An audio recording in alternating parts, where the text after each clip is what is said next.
ಚಿಂತಾಮಣಿ ತಾಲೂಕಿನ ಕಾಗತಿ ಗ್ರಾಮ ಪಂಚಾಯಿತಿ ವ್ಯಾಪ್ತಿಗೆ ಬರುವ ಹಾಗೂ ನಗರಕ್ಕೆ ಕೂಗಳತೆ ದೂರದಲ್ಲಿರುವ ಶ್ರೀ ವೆಂಕಟೇಶ್ವರ ಇಂಗ್ಲಿಷ್ ಮೀಡಿಯಂ ಶಾಲೆಯಲ್ಲಿ ಅದ್ದೂರಿಯಾಗಿ ಸ್ವಾತಂತ್ರ್ಯ ದಿನಾಚರಣೆಯನ್ನು ಹಮ್ಮಿಕೊಳ್ಳಲಾಗಿತ್ತು. ಕಾರ್ಯದರ್ಶಿ ರಮೇಶ್ ಕುಮಾರ್ ಮಾತನಾಡಿ, ಭಾರತೀಯರಾದ ನಾವು ಇಂದು 78ನೇ ಸ್ವಾತಂತ್ರ್ಯೋತ್ಸವ ಆಚರಣೆ ಮಾಡ್ತಿದ್ದೇವೆ. ಪ್ರತಿ ವರ್ಷ ಆಗಸ್ಟ್ 15ರಂದು ಈ ದಿನ ಆಚರಣೆ ಮಾಡ್ತೇವೆ. ಈ ದಿನವನ್ನು ಬ್ರಿಟಿಷ್ ವಸಾಹತುಶಾಹಿ ಆಳ್ವಿಕೆಯಿಂದ 1947ರಲ್ಲಿ ದೇಶ ಬಿಡುಗಡೆ ಹೊಂದಿದ ವಿಜಯ ದಿನವಾಗಿ ಗುರುತಿಸಲು ಆಚರಣೆ ಮಾಡಲಾಗುತ್ತದೆ. ಸ್ವಾತಂತ್ರ್ಯ ಹೋರಾಟಗಾರರ ತ್ಯಾಗವನ್ನು ನೆನಪು ಮಾಡಿಕೊಂಡು ಅವರಿಗೆ ಸ್ಮರಿಸಬೇಕಾಗಿದೆ. ಸ್ವಾತಂತ್ರ್ಯದ ಮಹತ್ವದ ಜೊತೆಗೆ ನಮ್ಮ ಜವಾಬ್ದಾರಿಗಳೇನು ಎಂಬುದನ್ನು ಅರ್ಥ ಮಾಡಿಕೊಂಡು ದೇಶಕ್ಕೆ ನಾವು ಸಹ ಏನಾದರೂ ಕೊಡುಗೆ ನೀಡಬೇಕಾಗಿದೆ ಎಂದು ವಿದ್ಯಾರ್ಥಿಗಳಿಗೆ ವಿವರಿಸಿದರು.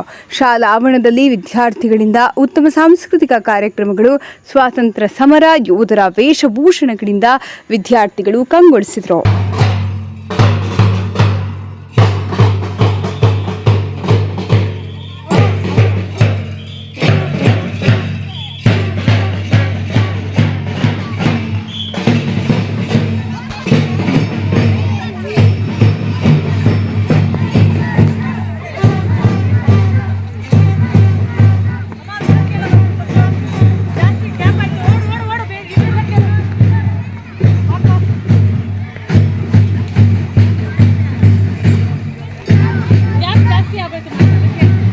Pata am data, photo.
ಚಾನಲ್ಗೆ ಸಬ್ಸ್ಕ್ರೈಬ್ ಆಗಿಲ್ಲ ಅಂದ್ರೆ ಈಗಲೇ ಸಬ್ಸ್ಕ್ರೈಬ್ ಆಗಿ ಪಕ್ಕದಲ್ಲೇ ಇರುವ ಬೆಲ್ ಐಕಾನ್ ಕ್ಲಿಕ್ ಮಾಡಿ. ಮತ್ತಷ್ಟು ಅಪ್ಡೇಟ್ಗಳಿಗಾಗಿ ಫೇಸ್ಬುಕ್, ಇನ್ಸ್ಟಾಗ್ರಾಮ್, ಟ್ವಿಟರ್ನಲ್ಲಿ ಫಾಲೋ ಆಗಿ.